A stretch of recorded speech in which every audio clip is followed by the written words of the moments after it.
If you'll come with me, you'll float too. You'll float too. You'll float too. You float too! A Stephen King podcast. Hello and welcome to episode 4 of We All Float Down Here, a Stephen King podcast. I'm Oscar. I'm Simon. And today we are talking about the behemoth novel, The Stand by Stephen King. Easily the biggest book that he has ever released. A doorstop. Yeah, it's 13, nearly 1,400 pages. To be clear, the book came out in 1978 and it was a smaller edition. It was around 800 pages. This is a pretty tatty one. It looks like this. We are acknowledging the 1978 timeline, the fourth novel by Stephen King, but we are talking about the one that you find most often these days. This is called the one that's read. The complete and uncut edition. This is the only one you'll find in a new bookstore.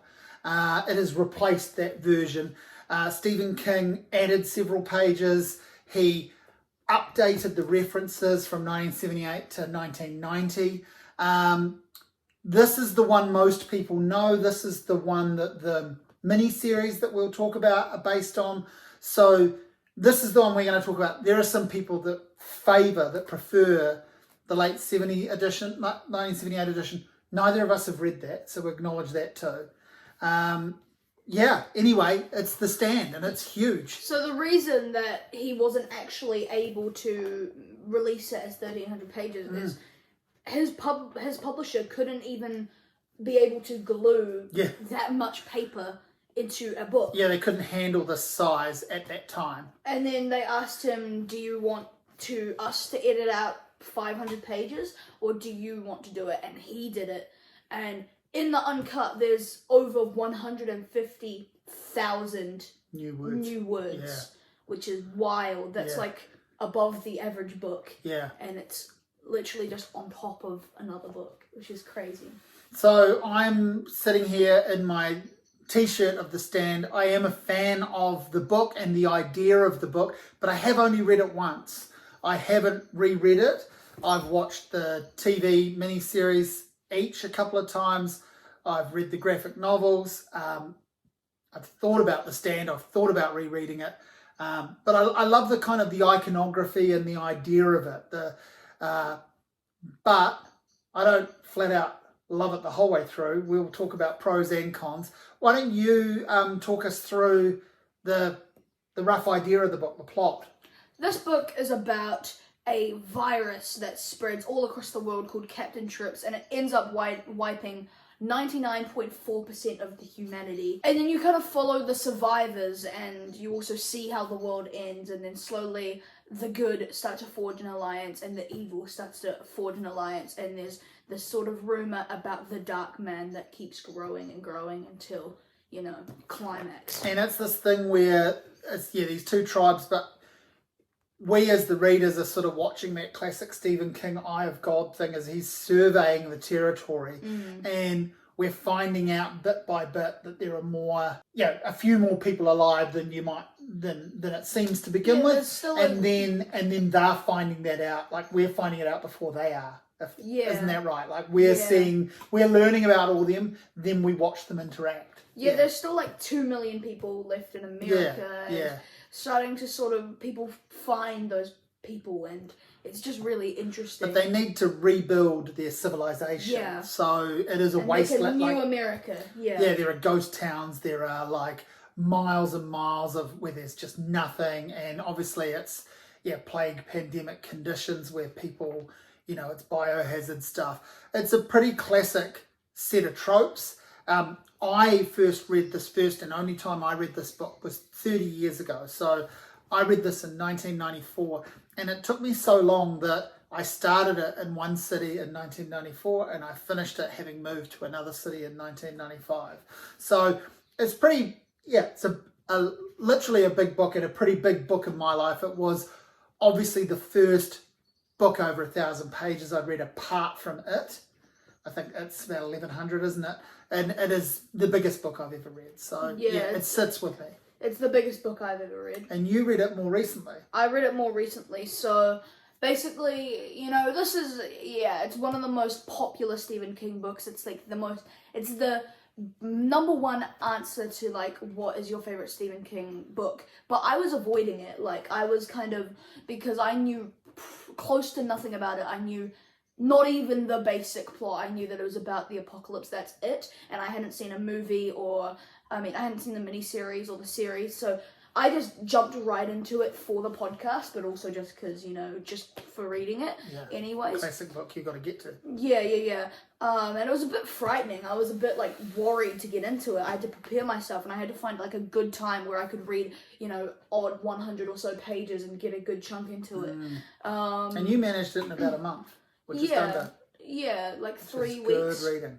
Yeah, it really takes you on a journey, which we'll get into, and I was enjoying that journey. So I'm glad I finally got to Talk about the structure of it. There's 3 books. So it's not like it's a trilogy, but it's 3 books in Within one, the book. kind of. Book 1 kind of tells the end of the world. It's sort of like this thing where, you get the eye of God view perspective of all these characters, and some of them already know about the virus straight away. Some of them are only just finding about it when, their parents or their partner or their best friend is dying. So it's a lot of grief in the first book, and it's just all these people, you're witnessing them just being,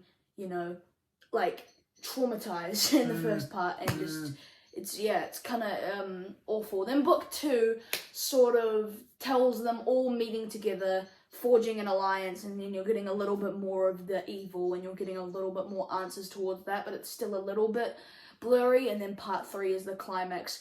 Larry, Stu, Ralph, and Glenn are on the journey to go west to Las Vegas and find evil, and then it obviously concludes. So I really like that structure. I kind of feel like, also, their writing styles and their structure are all pretty different.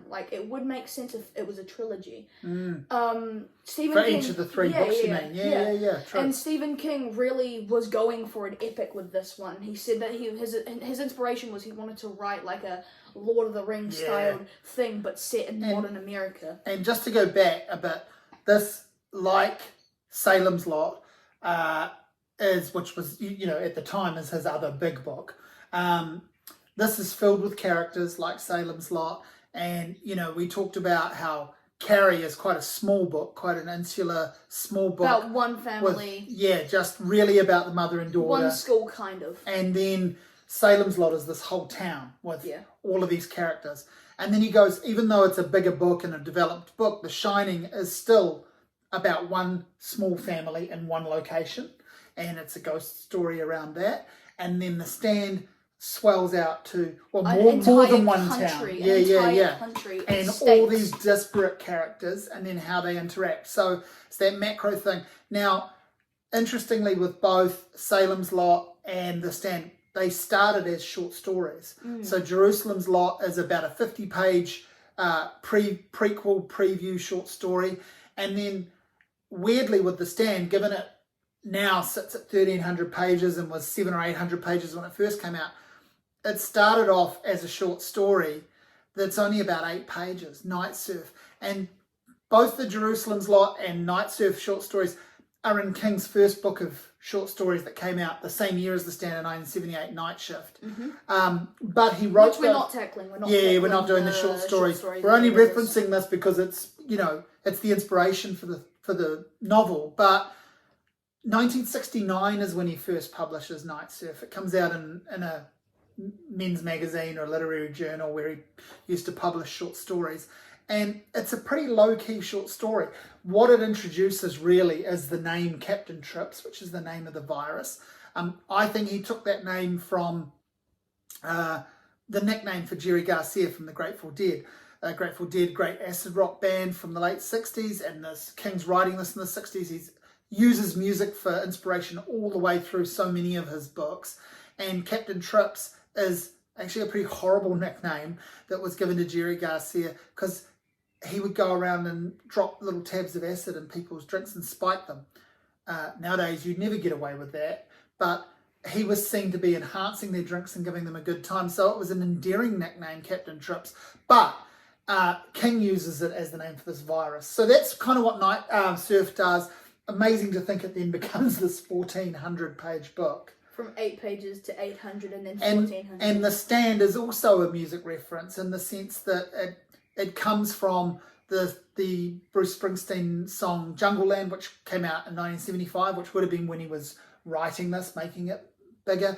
But obviously The Stand has a few different meanings. You know, you can think of The Last People Standing, and obviously particularly the standoff, like the big standoff that happens between these rival factions. So that's a bit of the background and backstory. And yeah, I don't know, where do we go from here with The Stand? So I want to talk about my favourite part of The Stand, which is the character work. The character work in The Stand is debatably Stephen King's best. Not saying that it's got like my favourite characters, but debatably from like a literary standpoint, it's his best. The characters, obviously you've got such a long time with them since it's got such a chunky length. So he really is able to build these characters. In like each book you can see the development because they've been through so much.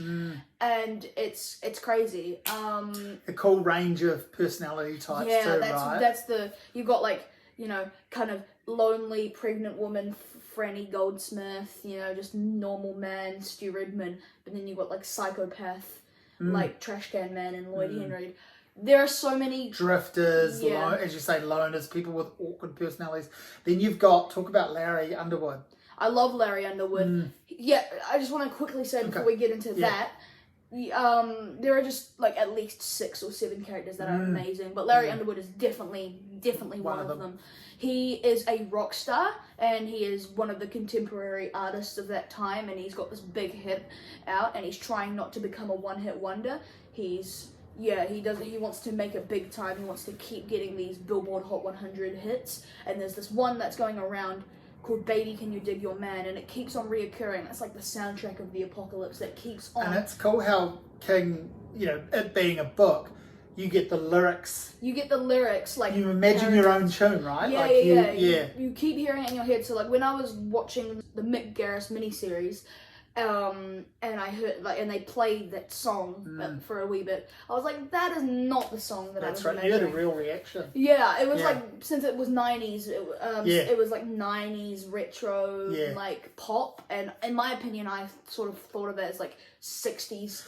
Definitely, swaggy, it's got a very generic title that sounds like a 50s, 60s rock and roll, you know, R&B. You hear about it before you even meet Larry Underwood, which is a really interesting way to sort of, you know, tell you that he's famous the second you meet him. It's literally quoted before book 1. It's like, it's got a bunch of quotes, one's from like Bob Dylan, someone else. And it's like equating him as if he's one of the masters like these. And then it's like, Baby Can You Dig Your Man, Larry Underwood. And I actually thought, is that someone real? Which is a classic King thing, like in late, you know, when he's writing as Richard Bachman and he mentions Stephen King and things like that, and then he goes on to reference other King books within other books.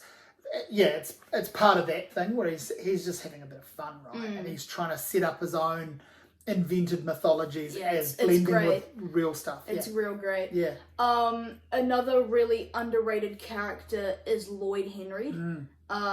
He's the right-hand man of Randall Flagg, and we've got to talk about Randall Flagg, but we'll put that on hold right now. But Lloyd Henry, he is kind of responsible for one of the scenes. So for the first 300 pages of this book, I was kind of like, I'm liking it. I'm getting a vibe, but I don't know where it's going quite yet.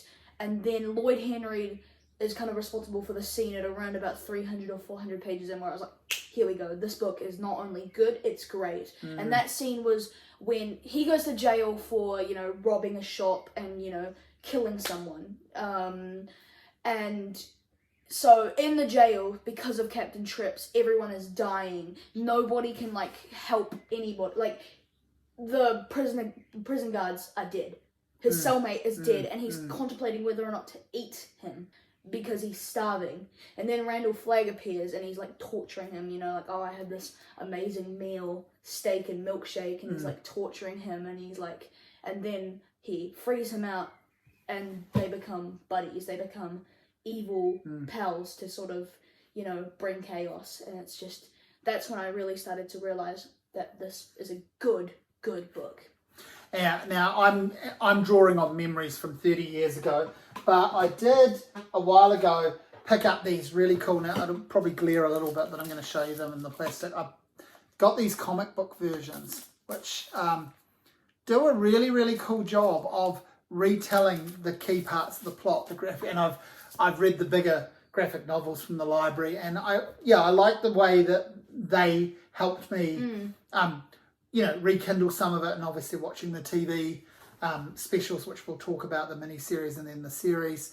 But it's funny, I was just thinking, we've got our thoughts about the TV stuff, but lots of people I know of people that reread The Stand once a year or every couple of years. That's crazy. I know, and we both know we could never do that. Obviously it's fresh for you, you've just read it, but you've said to me that you think like, yeah, maybe I'd like to read the 1978 version at some point. Yeah, and then that'll be you done, right? Like for a long time. Yeah, maybe and when I'm an adult. I'm the I'll same. read It's been 30 years and I'm only just starting to contemplate reading the earlier version. But these people that read it each year, I imagine, or every couple of years, people that have read it 5 and 10 times, I imagine they're returning to it in the way you return to a favourite TV series. But yeah, I can see how that just speaks to what you're talking about, the strength of the character work, and the characters is probably what's pulling people back to reading it again. So I do understand that. The central storyline is also amazing. Yeah. But we've got to talk about Randall Flagg. Yeah, so villain. The antagonist of The Stand, or at least the main antagonist, the ringleader of all the evil and chaos and darkness in the wastelands of modern America. And it's a bit like what you were saying about Larry Underwood and the song. We sort of sense and hear about Randall Flagg before we properly really meet him, because he's appearing as a vision. No one knows who he is to begin with. And that's quite cool how that builds up. But he's really, if not King's best villain, he's his most regular and recurring villain. He is not only the most reoccurring villain, he is the most reoccurring Stephen King character ever.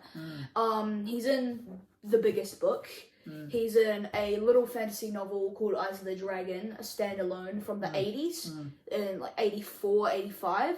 And then he's the main antagonist of the whole Dark Tower series. So he's in like pretty much all the fantasy things apart from like the Talisman. And all the that more sort of recent thing. things. And like even Fairy those Tale. like hint at them. Even those like probably mention him. Yeah. And so he's in it so much. And there's probably another book, I don't know.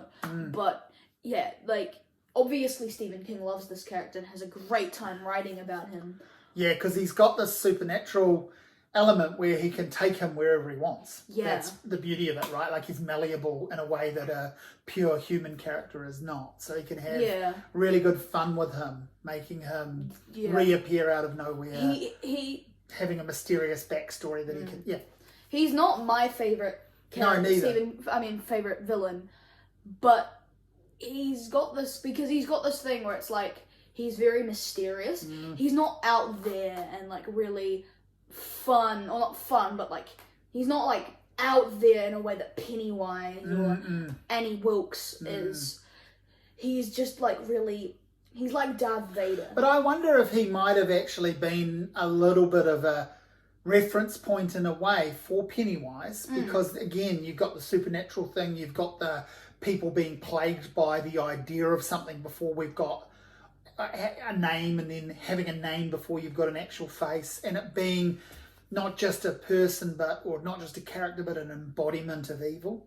So I could see how, he maybe went, it's time to do that again, and in a different way. So again, that speaks to the enduring aspect of this character, right?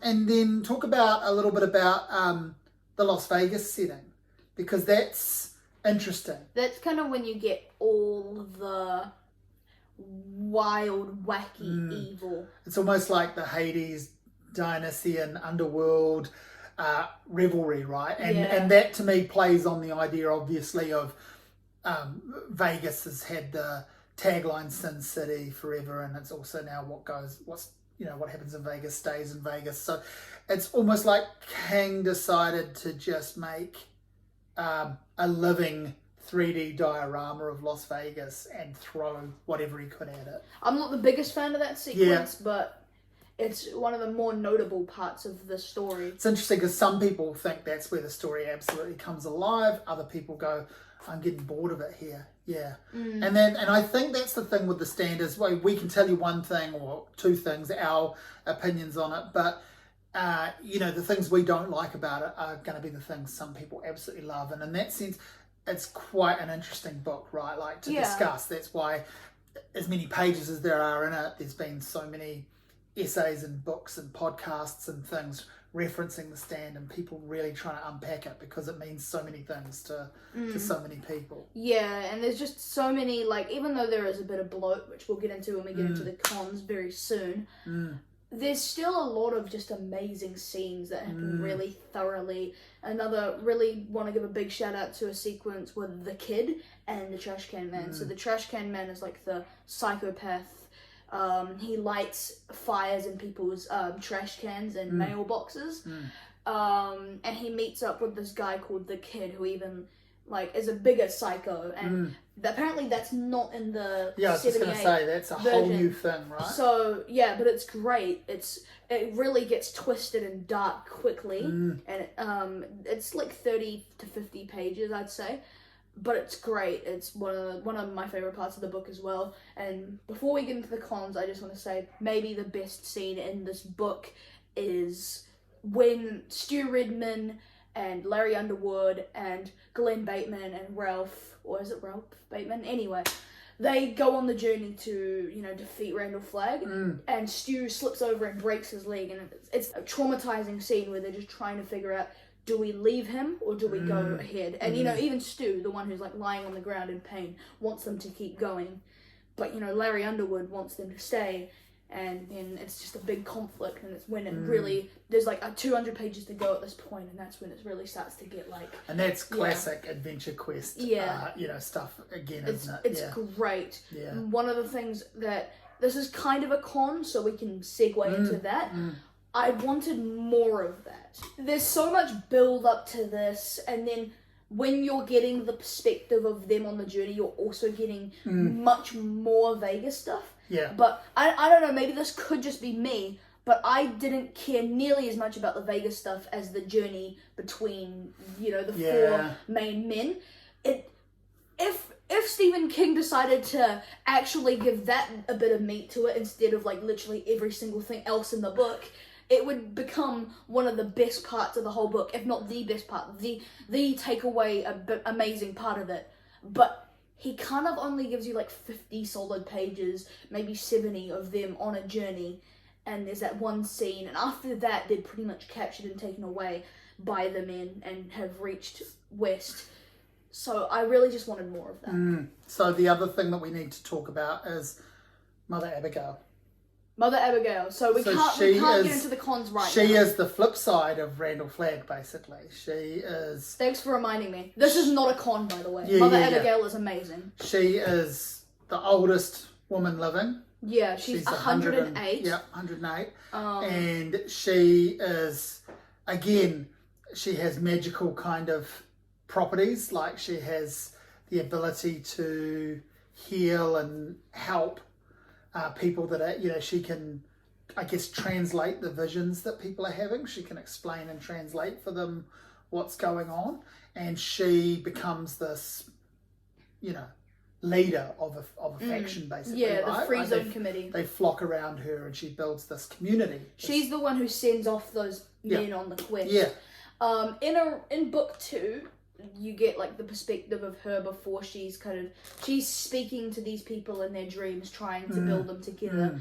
But she's one of my favorite perspectives in the book because she's just so wise. It's such an interesting perspective because she just has so many thoughts on life and humanity. And now that Captain Trips has really twisted her perspective on it, she's a very heavily religious character.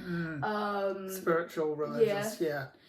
So that, we like a lot about The Stand. What do we not like about The Stand? What are the cons? There's one... It's too long. It's too big. And that's essentially the answer for most of the cons, right? Yeah, it's basically just a bigger extension of that big, massive con. But we just... Look... too long. It's way too long. So King put all these extra words and all these extra pages in this, in the version that we're dealing with. This is the actual copy I read, this particular edition, which I do like that This cover. is my favourite edition. Yeah, I had to get this. I have to get that for my collection. Even though it's the old, smaller original edition, one day I want to get the one that's on this on this I t-shirt. actually only have one edition. You have 5. I only have 1. Yeah. And it's not great. Yeah, I have the same copy as that, which I didn't bother rubbing your face in it, that I've got that many, that I've even got one the same as you. But yeah, like, it's too big. And we also, like, you could say there is a cynical cash grab aspect to King publishing this book again. You know, okay, yes, he wanted to, you know, he's unhappy with the edit or unhappy with having to edit it. But when it came out in 1990, I mean, that is, to me, that's King at the absolute peak of his power and coverage in terms of being a pop cultural phenomenon as an author. Also, at the start of the book, he does a little preface where he's talking about why he decided to do it, to add so much more. Yeah. And there's one part where he's like, you know, you decide whether or not this was necessary. And it's like, nobody thinks this is necessary. And also, in the preface, he also says, like, critics, even in the original, they still said it was bloated and too long. So it's like, maybe take that as your hint. Yeah, well, again, flip that. Is that him saying, like, I'm bigger than the game, I can do whatever I want? It kind of is, isn't it? Probably. You know, you thought it was big before, watch me now. It's kind of a bit that. So that is a huge con. Some people are a little disappointed with the ending because you read all these pages, what's the payoff? Like, and King has, you know, some funny, wobbly endings at the best of times. So the thing is... Yeah. I heard about how people hated the ending before I actually picked it up. So you were sitting there going, oh God. Yeah, so even before I started this book, it was kind of in my head, and when I started it was looming in my head, which kind of sucked for the whole time. But I was kind of excited to, like, think... So the thing is, it almost kind of exceeded my expectations because I was expecting something... The worst. I was expecting the worst of the worst. I was expecting something that was, like, it was... a dream, like it was all a dream. Yeah. That type, not that, but that type of like complete just cop out. Yeah. And yeah, it's pretty underwhelming. But in my opinion, it's the type of ending that you'd accept from a 500 or 600 page King book. Right. But not that all that extra. Yeah, a book that's this long needs to end with a bang, and it doesn't. And the thing that's just so bad is that the whole, you know, you obviously think this is going to be a massive battle or standoff between, you know, Mother Abigail's team, the Free Zone, and Randall Flagg, and that never happens. It's cut short because the trash can man sets off a massive bomb, and it's like, okay, I liked you as a character, but we don't need to see you here. I did not want you here, and it's just like, oh, really? Is that it? Is that like? And that happened like about 70 pages before the end, and I was reading like, there's got to be more, right? And then, nope. I mean, it's kind of, you know, somewhere in there, it's kind of cool that there's a comment on the absurdity and futility of human beings being, you know, reduced to this animal state of having to rebuild their network and their community and not being able to get on. But yeah, you're right. Everything you say is right. It's not the ending you feel like you deserve after doing that amount of work. You're like, I did all this work. What work have you done, Stephen King? Almost. And actually, just a quick side note, but all of his 1,000-page novels seem to have the weakest endings. Yeah, but my opinion is that's just because it's so long. That's what I mean. It's like it's a slog. If I was to write a book if I was to write a book this long in my life, I'd make sure that it had the craziest, most insane ending. Yeah. Rather than just like, you know, all is resolved or all is not resolved, you know? There's got to be actually like a really interesting, you know, takeaway. So what are you rating this book? As a book, it's probably a 9 or a 10. As a read, it's probably a 7.5. So I'm going to put an in-between of an 8.5, which is actually quite low for this book. Don't get me wrong, I loved it. I loved so much about it. I loved the journey it took me on. And sorry to all the diehard Stephen King fans that, you know, absolutely love this book to death and think it's the greatest book that is ever created, but I don't love it as much, but an 8.5 is nothing to be ashamed about. Is it your least favourite book we've talked about so far? Do you rate Carrie above this? Do you rate Salem's Lot? Do you rate The Shining all above The this? thing about Carrie is that it's so short that I'd much rather reread it pretty much any day of the week. But if I was actually ranking them, I'd probably put Stand above Carrie. But not the others. But not the others, no. Okay.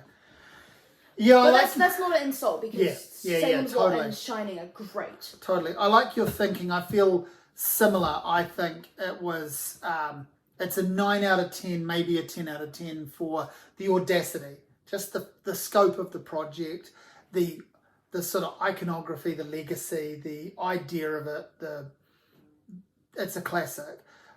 But as a reading experience for me when I read it, and the fact that I can't commit to going all the way back in on it again, that tells me it's about a 7 out of 10 as a reading experience for me. Maybe a 7.5. So are you going with that 7? Yeah, I am going to. I'm doing it. Because I think of The Stand as being one of the important King titles.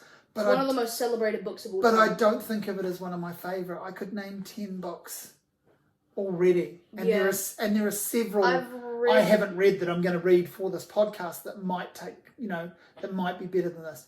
I haven't read The Dead Zone, which we're going to talk about next. I haven't read that yet. What if I like that more than The Stand? That's totally possible. I've read about 25 King novels, and out of those, The Stand isn't in my top 5. Yeah. And it's probably just at like the bottom of the top 10, like 7th place Yeah, so or 8th same place. sort of thing, yeah. So it's... You maybe think of it a little bit more favourably than me because you've just read it. Also, I want to say, in about a year or two, probably 2 or 3, when I get the urge to reread it, I'm definitely going to go with the shorter version, and that might just be all around a 9. That could be mint, or it could be extremely dated, I don't know. It's tricky because it feels to me like the perfect thing would be the original book with updated references, and so therefore a few extra pages because you can't, you've got to update the references, but not the swell of 1,300 pages. Maybe 900 to 1,000 pages in total might be the thing. Yeah, my opinion on The Stand is, if they cut about 300 pages of it, making it about 1,000 as long as it, so somewhere in between these two copies, you'd have the complete sense of like, oh my god, this has been such a journey. We've made it. These characters have changed and this whole world has changed. This is amazing, but you wouldn't have that kind of like roller coaster of bloat where you're just like, is this book kind of getting boring? Is it killing time? Yeah, But you could have those things like that scene you talked about with the kid and the trash can man, Yeah. that whole sequence. Yeah. That could be in there as part of the update. So that's my opinion on The Okay. Stand. So now we're going to talk about the miniseries and the series. So the first thing that came out was the miniseries. Last time we talked by about Mick Garris making the TV version of The Shining, and we said you'll probably hear us mention him again a few times because he's dealt with a few King properties. And that's actually the next episode. I didn't realise at the time that we were going to be referencing him straight away. So it's another 90s miniseries, 3 episodes by Stephen King. Yeah, it's he basically writes the same thing. He writes the treatment, the script, and says, this is how you film my unfilmable giant novel, basically. It tries to lay the blueprint for it. So it has some okay things. It starts well. I love the opening sequence. I love the way it puts you in, and it does do the linear structure. Like, it tells you the events in much the same way that the book tells you the events. It follows the book mostly, almost entirely. That means that it becomes very boring. That all of that great character work you're talking about feels very prosaic and very boring in these filmed scenes. And it's a TV thing from the 90s, so it's, even though it's got some recognisable names in it, it's got some budget for the time, it's just not very good. I'm going to be honest, I didn't finish this. The reason being, not even because it's terrible, which, I mean, it kind of is, from what I can tell. The main reason I didn't watch it is because we'd already watched We'll go on to talk about the updated 2021 one where it's like 10 1-hour episodes. So I was just standard out. You know? Yeah. So what would you rate this? I'm going to give it a 5 out of 10. I'm going to say this is... it's better than The Shining. Yeah, I do. But you know why? Ooh, you know why? I don't agree with you. I mean, I haven't watched it, but I feel like The Shining... But just shush and learn. This doesn't have a filmed version to compete with. The Shining filmed version has to compete with Stanley Kubrick's version of The Shining. And everyone, I think, that has watched the Mick Garris Shining knows about and has watched and probably loves the Stanley Kubrick version, even if they don't fully agree with it because it's different. This doesn't have that. But don't you just think The Shining is a much more adaptable and enjoyable film Yeah, to watch? but I don't think they did a good job of it in that rendition. I think this gets a pass. I love the music by Snuffy Walden. I like... Good score. Yeah, it's really evocative of Raikuda, nice slide guitars, which I always think bring out that kind of sense of isolation and loneliness, and people feeling solemn and being on their own. That kind of space is there. So I like that. I can sit and watch this. The other thing is, I didn't with The Shining, but with this, it takes me back to the nostalgia of not just finishing the book and deciding right now I'm going to tackle the miniseries or the movie, which was always the thing with King, but just I find those 90s King movies just fun to watch. It's just nostalgic for me in a way that it can't be for you. Yeah, I understand. So that's why I'm giving it a 5. I understand that you have a nostalgia for it. Obviously, I don't. Yeah. And I hate these Mick Garris movies. Well, I mean, I kind of like The Shining. In the last episode, I gave it a 6. And rethinking that was way too generous. I'm going to give it a 5. Okay. This I can't really rate. But if I finished it, my gut feeling is that it would be a 3. Yeah, I think that's fair. I'm being generous, but I'm doing that. So then 2020, the global pandemic hits for COVID. And that renews a whole lot of interest in The Stand, because people go, wow, Stephen King predicted it. He didn't predict it. He predicted COVID. He didn't. He wrote a pandemic novel that... but it was its own thing, and then it became known as the pandemic. Right? It's really interesting. I'm just myth busting, but it's really interesting. It's the way that it's made The Stand way more important. Totally. So a whole lot of people reached for it for the reread or read it for the first time, and then Amazon Prime jumped on that and started making a TV series which came out in 2021. Again, it's got some big enough names in it. It looks cool. It has decent production values. So some of the sequences pop in a nice way and you go, oh, that's cool. Like, they really are able to throw everything at the Vegas stuff in a way that they couldn't in 94. But the big problem with the 2021 series of The Stand is they throw the book out the window in terms of structure and do their own crisscross, non-linear. We're going to take you here. No, we're going to take you here. And what they end up doing, I think, is going, oh, well, we better introduce this character. We better put them on stage. Yeah. Oh, we've just, we've forgotten about them. Yeah. For the reason being, for example, oh my God, I forgot to mention Nick Andros in the book. He's amazing. He's one of my favorites. He's a deaf mute guy. He can't, speak. Whenever he's trying to have a dialogue with someone else or try to speak, he has to write it down. That's the only way we can hear from him in the book. But somehow he turns out amazing. In the miniseries, he's introduced with the most forced backstory, which they give to most characters, pretty much just because the TV show realizes we have to introduce it, otherwise people are going to be mad we left it out. And they don't really know what they're doing. The structure is awful. They don't really know where they're at most of the time.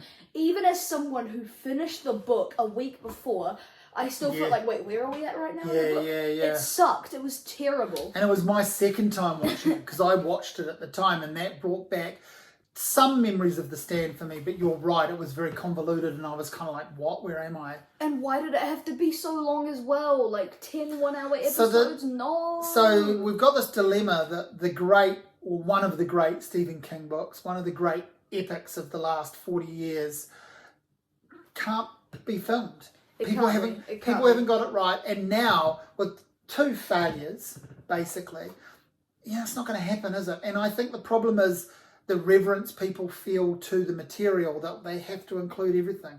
It actually needs someone to come along like a Stanley Kubrick and go, I love the idea, I love the setting, I love the character work here, I'm going to gut the middle, I'm going to put my own thing in, I'm going to make a 2.5, 3 hour movie, and you all can just like it or not like it, and it's going to be its own thing. But the fans won't have that, so that won't happen. It's not, because The Shining came out at a time when Stephen King was a little bit more underground and people were more into it from the movies. No. This one would be like, it would be absolutely... Oh, you couldn't have it. You'd have people would leave in droves. You'd have Stephen King tweeting, I hear they're cutting my book in half to make a substandard movie before it came out, and everyone will be on his side about that. So I really struggled with the Stand it's series. Awful. There are 2 things I like about it. The first episode, I really liked it. That's cool. Oh, I remember I watched, and maybe even the first 2 episodes, I remember we watched the first 2 episodes, and then the next day I was getting ready, and I was like, yeah, I'm actually really liking this, and it just starts to nosedive, and it never comes back properly. Yeah, there are some hints, moments, some good scenes. I really struggled watching it. The other good thing is that it's just cool to see The Stand in a modern big budget Amazon Prime so they exclusive thing. They further update it, don't they? They don't set it in 1990. They don't set it in 78. And they drop it really uncasually when they're bullying this guy, and they're like taking photos on it, and they're like, I'm going to post you on Instagram, and it's just forced. So they're trying to make that pandemic movie for the pandemic times that we were all in it, when it came out. And it's admirable, I guess. My favourite thing about this series was in the final episode, watching it this time, I spotted a Mick Garris cameo. He does a little bit of acting, and I thought it was really sweet and really cool that they had him in it as a little reference point. An extra, pretty much. Yeah, he's just an extra. He's just in a scene, like just chatting in a scene towards the end, and it's like, that's him. And I was like, I wouldn't have known what he looked like when I first watched it, but only 3 years ago, but because I've since seen his Masters of Horror series and some of the stuff that he's done and just been a bit more aware of him, I really like the guy. I just haven't really found the film of his that I like yet. It'll be interesting to see how I feel rewatching Sleepwalkers, because that's problematic as hell these days, but I watched that as a kid and loved it, so that'll be interesting. I'm going to give this a 3 out of 10. There's no way I'm giving it more than that. I'm going to give it a 3 out of 10 too. Not good. So, where does that leave us with The Stand? We've got this giant book that we kind of love. Yeah. We certainly like a lot, and we hate the adaptations. If someone asked me if I loved The Stand, I'd say yes. Yeah. For all its problems. Yeah. I don't like either of the movies, and I feel like nobody really does. Yeah, but it's got this cool... There's just something huge about The Stand. And like, I wear this t-shirt and I wear it around town, and people always have comments. Cool t-shirt, where'd you get that? That's wicked, rah, rah. Do you have that version of the book? And I want to get it. But we're going to put a link in the description for where you can get these t-shirts, because the guy in Auckland, Doug, who's a horror fanatic and a Stephen King fan, he makes them. So you can get these and some other King-related t-shirts and horror t-shirts he's made. So I love sort of having this, and it makes me seem like I'm even more of a Stand fan than I am. But it's been fun talking about it. I do like it. We're both Stand fans, but not nearly as much as you'd expect a Stephen King podcast to be. Yeah. So next episode is The Dead Zone, which I've already said I've never read. You've read it twice. I've never read it. I'm reading it now. Obviously, I will have read it, but I have seen that movie and I loved that movie. You've not seen the film? Not yet, no. So I love the movie. I love its Michael Kamen's score. I am super excited about rewatching the film with you to see what you think of it. I've started the book and I already like it. And a couple of people have said to me, I can't believe you'd never read that. That's one of the best titles. The thing about The Dead Zone is, it's kind of, obviously the movie's pretty popular. But it's kind of one of those books where it's like extremely popular in the King community, but not really out there. Like, it's not on the level of Carrie or The Shining. And we'll obviously be able to talk about it. There's a few key reasons for that I already know about in terms of, placement of it. But what else do we need to say about King at this time? He released The Long Walk, which is a Richard Bachman book, and it was under his pen name, and he wasn't added as King yet, and then he grouped that in the Bachman books in 1985, so we're going to tackle that in 1985. Yeah. So technically The Long Walk's next, but not on our list. Okay, so it's Dead Zone, and we'll see you for that. Cool. Thank you for checking in. The link to our Instagram in the bio, links to the teas as well. On our Instagram, you'll get updates on what we're reading, what we're watching, estimated times for release dates on episodes.